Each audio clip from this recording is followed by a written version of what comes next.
Welcome है आपका हमारे यूट्यूब चैनल AK ज्ञान सेंटर में। और आज की वीडियो में हम बात करने वाले हैं क्लास 7 के ज्योग्राफी के चैप्टर नंबर 9 की, जिसका नाम है रेगिस्तान में जीवन। दोस्तों, वीडियो में आगे बढ़ने से पहले अगर आप हमारे चैनल पर फर्स्ट टाइम आए हैं तो चैनल को सब्सक्राइब कर दीजिए और वीडियो को लाइक करना बिल्कुल ना भूलें अगर आपको वीडियो अच्छी लगे तो। दोस्तों, इससे पहले कि अगर आपने चैप्टर नहीं पढ़े हैं तो आप हमारे चैनल की प्लेलिस्ट में जाकर उन चैप्टर को पढ़ सकते हैं। तो चलिए दोस्तों, बिना देर न करते हुए करते हैं वीडियो को स्टार्ट। तो सबसे पहले दोस्तों हम देखते हैं यहाँ पे कि ये है चैप्टर नंबर 9 और पार्ट का नाम है रेगिस्तान में जीवन। दोस्तों, रेगिस्तान क्या होता है? रेगिस्तान की जब हम बात करते हैं तो रेगिस्तान क्या है? यह एक शुष्क प्रदेश है, यानी कि जहाँ पे पानी की बहुत ज़्यादा कमी होती है, जिसकी विशेषताएँ अत्यधिक उच्च तथा निम्न तापमान एवं विरल वनस्पति है। जहाँ का दोस्तों तापमान क्या होता है? दिन में बहुत ज़्यादा उच्च होता है और रात को बहुत ज़्यादा निम्न हो जाता है तापमान।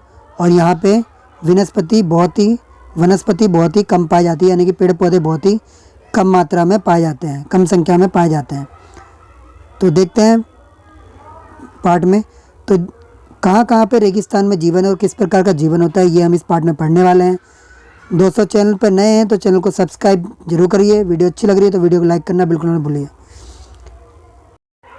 दोस्तों, पेड़ पौधे, पशुओं, मनुष्यों के लिए जल ही जीवन है, यानी कि इन सभी के लिए जल बहुत ही ज़्यादा इम्पोर्टेंट है। अगर जल नहीं होगा तो इनका जीवन खतरे में पड़ जाएगा।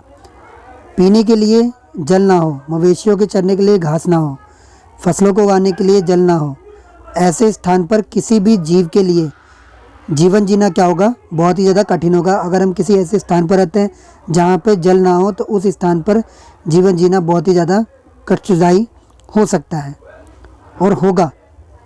तो इस पार्ट में विश्व के उन स्थानों के बारे में हम पढ़ेंगे जहाँ लोग अत्यधिक कष्टकारी तापमान में भी जीना सीख चुके हैं, यानी कि वहाँ का तापमान बहुत ज़्यादा है, वहाँ विरल वनस्पति है, फिर भी लोग वहाँ पे जी रहे हैं क्योंकि वो वहाँ पे लाइफ को जीना सीख चुके हैं। तो कैसे? तो चलिए देखते हैं आगे। कुछ स्थान आग की तरह दोस्तों गर्म है और कुछ बर्फ़ की तरह एकदम ठंडे हैं, तो ये विश्व के रेगिस्तान होते हैं। तो रेगिस्तान दोस्तों दो तरह के होते हैं, एक ठंडा रेगिस्तान होता है, एक गर्म रेगिस्तान होता है। तो दोनों ही क्षेत्रों में, इन क्षेत्रों में कम वर्षा, विरल वनस्पति और चरम तापमान होता है। ठीक है, तापमान के आधार पर रेगिस्तान गर्म या ठंडे हो सकते हैं, ये हमने आपको बता दिया। इन स्थानों में जहाँ कहीं भी थोड़ा बहुत जल उपलब्ध होता है, लोग वहाँ कृषि करने के लिए बस जाते हैं। तो दोस्तों, रेगिस्तान में कहाँ पे कृषि होती है? जहाँ पे थोड़ा बहुत जल मिलता है। तो आगे हम बात करने वाले हैं दोस्तों गर्म रेगिस्तान, यानी कि सहारा रेगिस्तान की। दोस्तों, सहारा रेगिस्तान दुनिया का सबसे बड़ा रेगिस्तान है और विश्व और अफ्रीका महाद्वीप के मानचित्र को देखिए। और सहारा रेगिस्तान दोस्तों कहाँ है? अफ्रीका महाद्वीप में स्थित है। तो उत्तरी अफ्रीका के एक बड़े भूभाग में सहारा रेगिस्तान फैला हुआ है। यह विश्व का सबसे बड़ा रेगिस्तान है। ठीक है दोस्तों, तो यहाँ का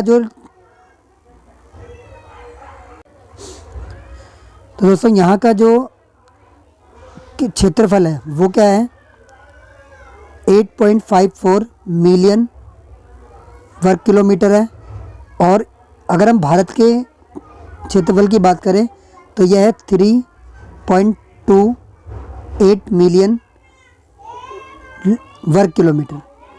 तो दोस्तों, आपने देखा कि भारत से 3 गुना बड़ा है ये सहारा जो रेगिस्तान है, भारत से 3 गुना बड़ा है।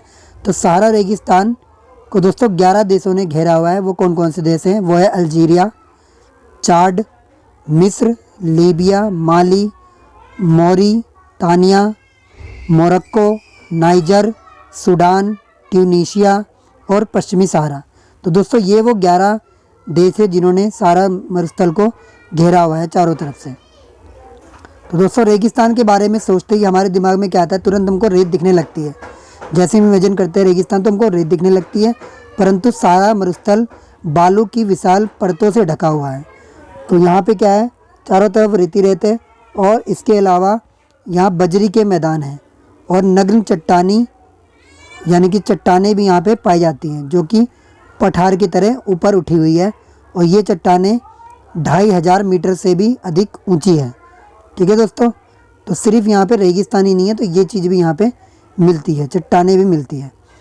तो आपको ये जानकर आश्चर्य होगा कि आज का सारा रेगिस्तान एक समय कैसा था दोस्तों, पूरा हरा भरा मैदान था। सारा की गुफाओं से प्राप्त चित्रों से ज्ञात होता है कि यहाँ नदियाँ थी, मगर थे, हाथी, शेर, जिराफ, शत्रुमुख, सभी तरह के जो जीव जंतु यहाँ पे पाए जाते थे। और यहाँ जलवायु परिवर्तन ने इसे बहुत ज़्यादा गर्म और शुष्क बना दिया। यानी कि पहले जो सारा मरुस्थल आप देख रहे हैं मैप में, ये पहले ऐसा नहीं था, ये पहले पूर्णतः हरा भरा था, लेकिन जलवायु परिवर्तन होने के कारण अब यहाँ पे ये ऐसा हो गया है। तो आप इसकी स्थिति को देख सकते हैं मैप के अंदर। दोस्तों ये पूरा अफ्रीका का मानचित्र है। चलते हैं आगे और अब बात करते हैं फिर से एक नए पॉइंट की। सहारा के अल्जीजिया में अगर आप जाते हैं दोस्तों, जो कि त्रिपोली लीबिया के दक्षिणी भाग में स्थित है, यहाँ पर आप देखेंगे तो 1922 में यहाँ पे सबसे ज़्यादा टेम्परेचर रिकॉर्ड किया गया 57.7 डिग्री सेल्सियस। ठीक है दोस्तों, यानी कि आप इस तापमान से अंदाज़ा लगा सकते हैं कितनी ज़्यादा गर्मी यहाँ पर पड़ती है। अब बात करते हैं जलवायु की।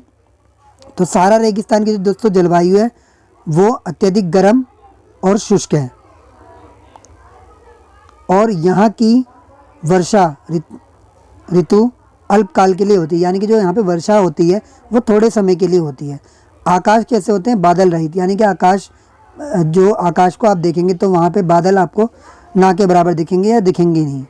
ठीक है, और यहाँ पे क्या होता है, नमी संचय होने की अपेक्षा तेज़ी से वाष्पित हो जाती है। यहाँ पे जो हवा में जो दोस्तों नमी है वो रहती नहीं है, वो गर्मी से वाष्प बन जाता है उसका। और दिन के समय यहाँ पे बहुत गर्मी होती है, और दिन के समय यहाँ का तापमान 50 डिग्री सेल्सियस से ऊपर पहुँच जाता है, जिससे रेत और नग्न चट्टानें दोस्तों बहुत ही ज़्यादा गर्म हो जाती है। तो इनके ताप का विकिरण चारों तरफ से होता है, और दोस्तों सब कुछ यहाँ गर्म हो जाता है। लेकिन दोस्तों रात में क्या होता है, रात में बिल्कुल अपोजिट होता है, उल्टा होता है। रातें अत्यधिक ठंडी होती है और तापमान गिरकर 0 डिग्री सेल्सियस तक पहुँच जाता है, यानी कि ठंड हो जाती है। अब बात करते हैं दोस्तों सहारा मरुस्थल में वनस्पति और प्राणी की, जो प्राणी जात वहाँ पे पाए जाते हैं। तो सहारा रेगिस्तान की वनस्पतियों की अगर हम बात करें तो यहाँ पे कैक्टस, खजूर के पेड़, एकेशिया आदि दोस्तों पाए जाते हैं। और दोस्तों यहाँ पर कुछ स्थानों पर मरुद्यान, खजूर के पेड़ों से घिरे हरितद्वीप पाए जाते हैं। तो दोस्तों यहाँ पे देखिए कि मरुद्यान खजूर के पेड़ों से घिरे होते हैं। ये दोस्तों मरुद्यान क्या होता है कि मरुद्यान में जब आप देखेंगे तो मरुद्यान क्या है कि मरुस्थल में जब आप देखेंगे तो मरुस्थल में वहाँ पे एक जगह पे पानी भर जाएगा, और उसके आसपास इस तरह का मौसम बन जाता है, इस तरह की जलवायु या इस तरह की परिस्थितियाँ उत्पन्न हो जाती है, जिससे कि वहाँ पे खेती की जाती है, पेड़ पौधे उगाए जा सकते हैं। तो दोस्तों उसी को हम मरुद्यान कहते हैं। तो अब चलते हैं आगे, और यहाँ पे हम देखते हैं कि यहाँ पे कौन कौन से जानवर पाए जाते हैं। तो ऊँट, लकड़बग्गा, सियार, लोमड़ी, बिच्छू, सांपों की विभिन्न जातियाँ और छिपकली यहाँ के प्रमुख जीव जंतु हैं। तो दोस्तों यहाँ पे आगे आपको क्या है क्या आप जानते में देखिए एक पॉइंट है कि वैज्ञानिकों को यहाँ से मछलियों के कंकाल भी मिले हैं। आपके अनुसार ये क्या हो सकते हैं? तो यहाँ पे मछलियों के कंकाल भी दोस्तों यहाँ पे मिले हैं। और अब बात करते हैं लोगों की। तो सहारा रेगिस्तान की जलवायु कष्टकारी है। तो यहाँ पे विभिन्न समुदायों के लोग निवास करते हैं, जो भिन्न भिन्न क्रियाकलापों में भाग लेते हैं। इसमें बेदुइन, तुआरेंग भी शामिल है।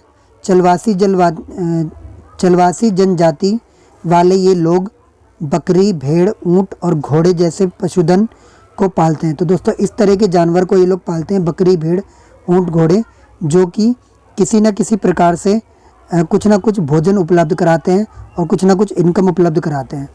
तो इन पशुओं से इन लोगों को दूध मिलता है, खाल मिलती है, पेटी, जूते, पानी की बोतल के लिए चमड़ा मिल जाता है, और पशुओं के बालों का उपयोग चटाई बनाने के लिए करते हैं, कालीन बनाने के लिए करते हैं, कपड़े, कंबल बनाने के लिए करते हैं।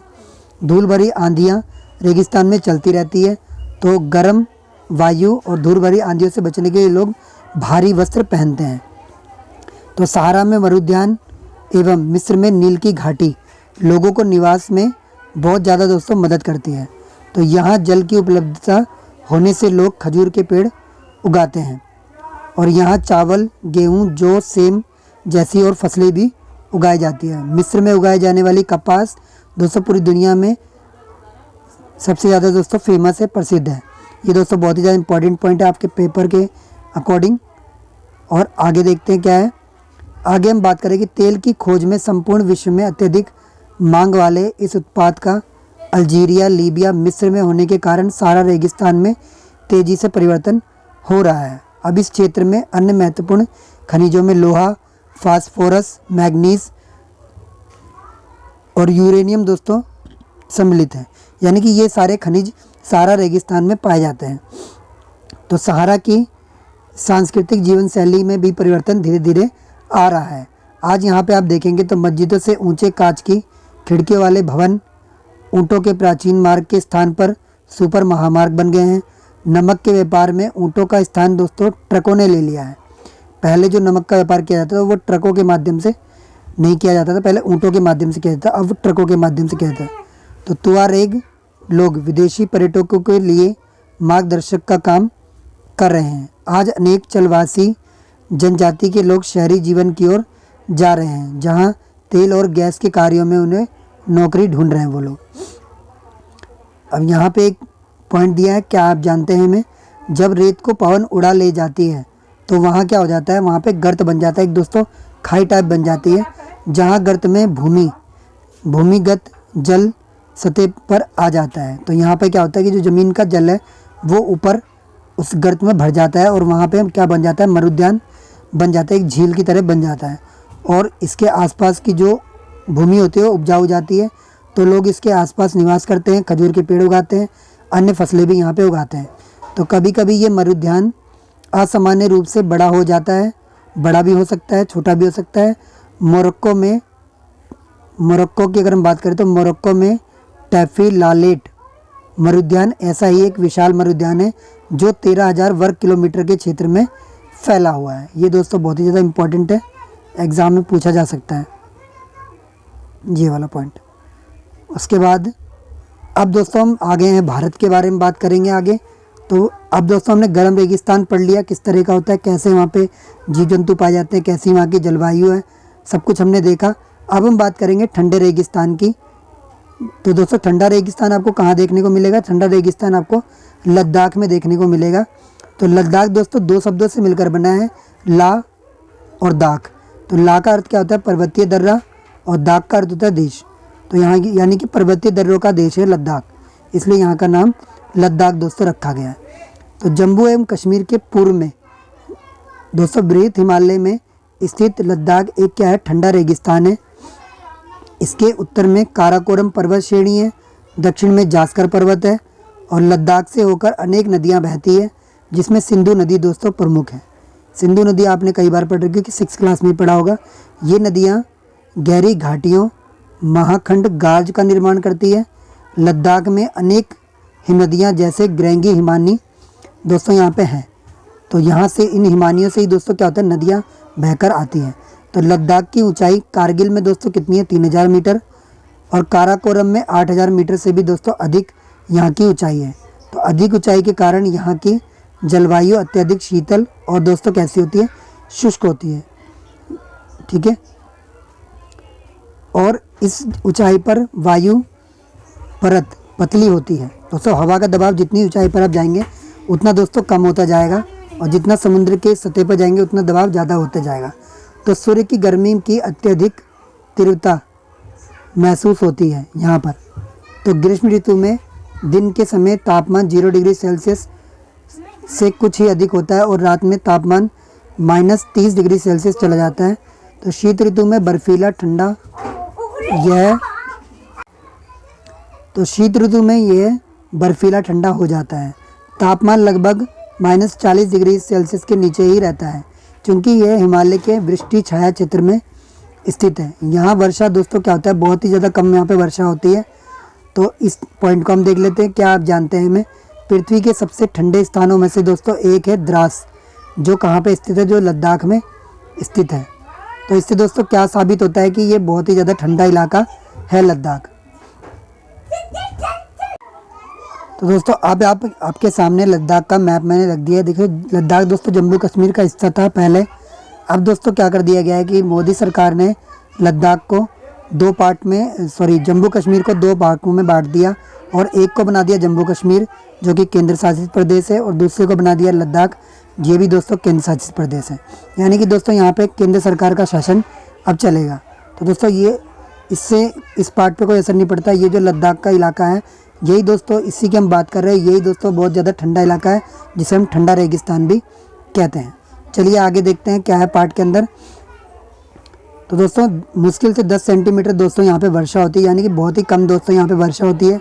ये क्षेत्र दोस्तों बर्फीली हवाएं यहाँ पे चलती रहती है।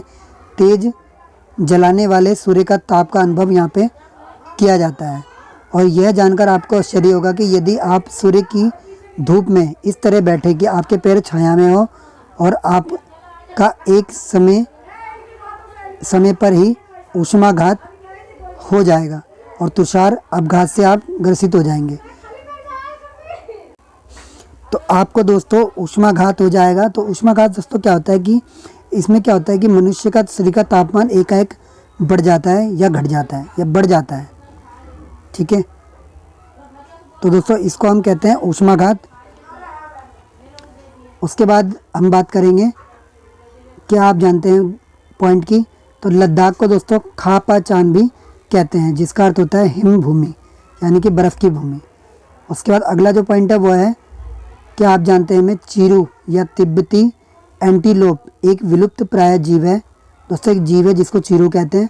इसका शिकार शाहतूश नामक इसके ऊन के लिए होता है जो वजन में हल्का और अत्यधिक गर्म होता है। दोस्तों यानी कि जो चीरू दोस्तों जो ऊन बनाता है वो दोस्तों बहुत ही ज़्यादा गर्म और दोस्तों हल्का होता है। तो ठंडे स्थानों में गर्म कपड़े पहनने होते हैं, इसलिए इसकी बहुत ही ज़्यादा दोस्तों वैल्यू है। और ये दोस्तों लुप्त प्राय जीव है यानी कि विलुप्त है, यानी कि दोस्तों ये बहुत ही ज़्यादा कम संख्या में आपको मिलेगा। उसके बाद दोस्तों वनस्पति की बात करें तो लद्दाख की वनस्पतियों में दोस्तों यहाँ पे आप देख सकते हैं कि विरल वनस्पति यहाँ पे भी पाई जाती है, क्योंकि रेगिस्तान में दोस्तों विरल वनस्पति पाई जाती है। यहाँ जानवरों के चरने के लिए कहीं कहीं पर घास छोटी छोटी झाड़ियाँ आपको मिलेगी। घाटी में शरपत और पॉपुलर के उपवन देखे जा सकते हैं और यानी कि छोटे जंगल देखे जा सकते हैं। ग्रीष्म ऋतु में सेब, खुबानी और अखरोट जैसे पेड़ दोस्तों यहाँ पे आपको देखने को मिलेंगे। लद्दाख में पक्षियों की विभिन्न प्रजातियाँ दोस्तों नज़र आती है जिसमें रॉबिन, रेड स्टॉट, तिब्बती स्नोकॉक, रेवन और हुप यहाँ दोस्तों सामान्य पक्षी दोस्तों यहाँ के दोस्तों ये सामान्य पक्षी हैं जिनको आप देख सकते हैं। और इनमें से दोस्तों कुछ दोस्तों प्रवासी पक्षी भी हैं जो दोस्तों प्रवास करके दोस्तों भारत में दोस्तों आते हैं। और लद्दाख के पशुओं में दोस्तों जंगली जानवरों की अगर हम बात करें तो जंगली जानवरों में जंगली बकरी, जंगली भेड़, याक और दोस्तों विशेष प्रकार के कुत्ते आपको यहाँ पे देखने को मिलेंगे। इन पशुओं को दूध, मांस, खाल प्राप्त करने के लिए दोस्तों पाला जाता है। यहाँ के दूध का उपयोग पनीर और मक्खन बनाने के लिए होता है। भेड़ और बकरी के बालों का उपयोग ऊनी वस्त्र बनाने के लिए किया जाता है। अब बात करें लोगों की कि लोगों का जीवन किस तरह का है, तो दोस्तों आपने देखा है कि लद्दाख और तिब्बत तथा मध्य एशिया के निवासियों के बीच काफ़ी दोस्तों आपको समानता देखने को मिल सकती है। दोस्तों कुछ हद तक आपको समानता देखने को मिलेगी। तो यहाँ के दोस्तों अधिकांश लोग दोस्तों मुसलमान हैं या फिर दोस्तों बौद्ध हैं। तो वास्तव में लद्दाख क्षेत्र में अनेक बौद्ध मठ हैं जो परंपरागत गोम्पा के साथ स्थित है। कुछ प्रसिद्ध मठ है दोस्तों जिसमें हेमिस, थिक्से, शे एवं लामायुरु दोस्तों चित्र 9.5 में यहाँ पे आपको दिखाया गया है। और ग्रीष्म ऋतु में यहाँ के निवासी जो आलू, मटर, सेम, सलजम की दोस्तों खेती करते हैं। और शीत ऋतु में जलवायु दोस्तों इस तरह की हो जाती है कि लोग धार्मिक अनुष्ठानों उत्सवों में अपने आप को बिजी रखते हैं, क्योंकि और कुछ काम यहाँ पे फिर अब इतनी ठंड में कर नहीं सकते। तो यहाँ की महिलाएं अत्यधिक दोस्तों परिश्रमी, मेहनती होती है, जो केवल घर और दोस्तों खेतों में ही काम नहीं करती बल्कि छोटे छोटे व्यवसाय और दुकानें भी चलाती हैं। और दोस्तों लद्दाख की राजधानी क्या है, दोस्तों लद्दाख की राजधानी लेह है। सड़क और वायु मार्ग द्वारा भली भांति जुड़ी हुई है, जो कि राष्ट्रीय राजमार्ग 1A लेह को जोजिला दर्रा से होते हुए कश्मीर घाटी से जोड़ता है। क्या आप हिमालय के कुछ अन्य दर्रों के बारे में बता सकते हैं? ये दोस्तों आपको फाइंड आउट करना है। ये दोस्तों देखो थिक्से मठ की फ़ोटो यहाँ पे दे रखी है और मठ दोस्तों बौद्ध धर्म से ये संबंधित है। उसके बाद दोस्तों क्या आप जानते हैं में देखिए मनाली लेह राजमार्ग 4 दर्रों से दोस्तों होके गुजरता है। रोहतांगला, बारालाचाला, लुन गालाचाला और टंगलंग ला दोस्तों 4 दर्रे हैं जिससे मनाली लेह मार्ग होकर गुजरता है। तो यह राजमार्ग केवल जुलाई से सितंबर के बीच ही दोस्तों खुलता है जब बर्फ़ को मार्ग से हटा दिया जाता है, वरना ये रास्ता बंद रहता है क्योंकि यहाँ पे बर्फ़ दोस्तों पड़ती रहती है, बर्फ़ रहती है इस रास्ते पर। यहाँ का दोस्तों मुख्य क्रियाकलाप की बात करें तो यहाँ का मुख्य क्रियाकलाप पर्यटन है, यानी कि लोग अलग अलग जगहों से दोस्तों लद्दाख में दोस्तों घूमने आते हैं। देश विदेश के लोग आते हैं और हमारे देश के भी, बाहर देश के भी। और गोंपा दर्शन, घास के मैदान और हिमनद की सैर और उत्सव और अनुष्ठानों को देखना यहाँ का दोस्तों बहुत ज़्यादा दोस्तों पर्यटक जो है दोस्तों इन चीज़ों को देखना दोस्तों पसंद करते हैं। आधुनिकीकरण के फलस्वरूप यहाँ के जनजीवन में थोड़ा सा परिवर्तन आ रहा है, लेकिन लद्दाख के लोगों ने शताब्दियों से प्रकृति के साथ समन्वय एवं संतुलन करना दोस्तों सीख लिया है। जल एवं ईंधन जैसी संसाधनों की कमी के कारण ये आवश्यकता अनुसार एवं मितव्ययता से ही इनका उपयोग करते आ रहे हैं और व्यर्थ नहीं करते। यानी कि दोस्तों यहाँ पे आप देखते हैं कि यहाँ पे कि जल और ईंधन की दोस्तों यहाँ पे बहुत ही ज़्यादा कमी है, जिसकी वजह से ये दोस्तों इसका अंधाधुंध उपयोग नहीं करते हैं, आवश्यकता के अनुसार ही दोस्तों इसका उपयोग करते हैं।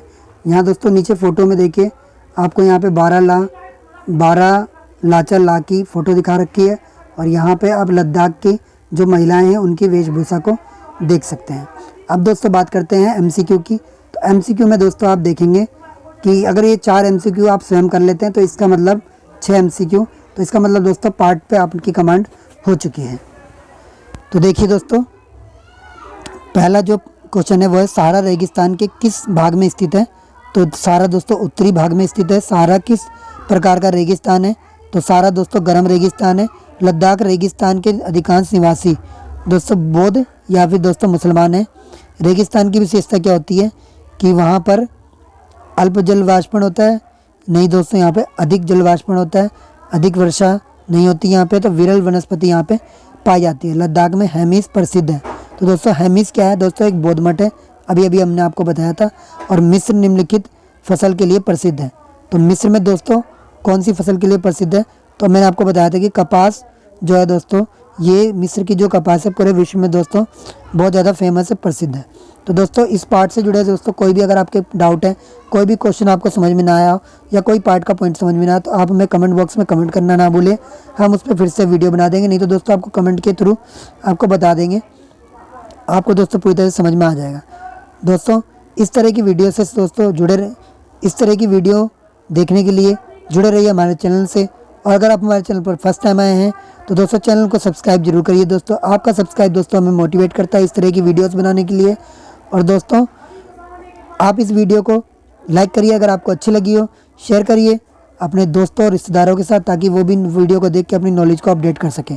इसके बाद दोस्तों बहुत बहुत थैंक्स और वेट करिए हमारी अगली वीडियो का। अगली वीडियो में दोस्तों हम 8वीं क्लास के चैप्टर्स की बात करेंगे, भूगोल के। तो चलिए दोस्तों वेट करिए, तब तक के लिए थैंक्स दोस्तों।